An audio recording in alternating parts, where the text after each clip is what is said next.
Hi, this is Dan from Dancestors. I wanted to ask you, when you saw a television commercial about ancestry, did it make you think I should just go out and find out about my ancestors and I need to know my roots?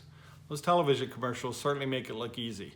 All you do is type in your name, a couple of other details, click, and the website prints out your ancestry, complete with family pictures and treasured memories. Was that your experience?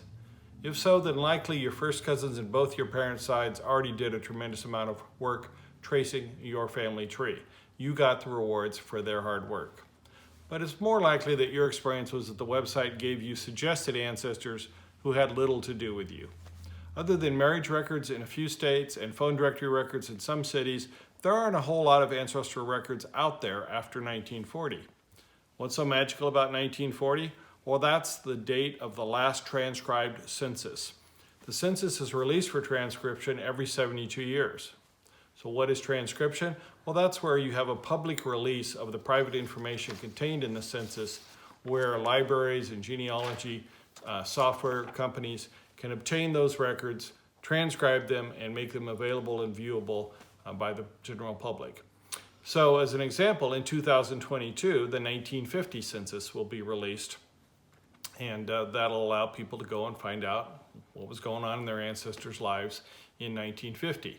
So you may ask, well, why do they wait 72 years? It seems like that's things people want to know. It makes it harder to research your ancestors if you can't get to the records that have already been captured. Well, they were trying to protect people's privacy. And you have to keep in mind that until a few decades ago, most folks lived on average until their mid-60s. So in fact, the average person in the census would have died by the time their census records were released. And so therefore, yes, everyone's privacy was protected.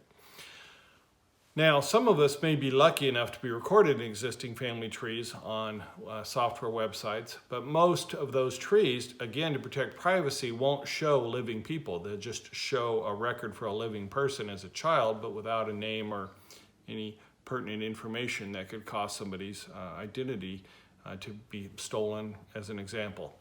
So most of us aren't going to have the fortunate situation of just plugging in our name and something comes popping out.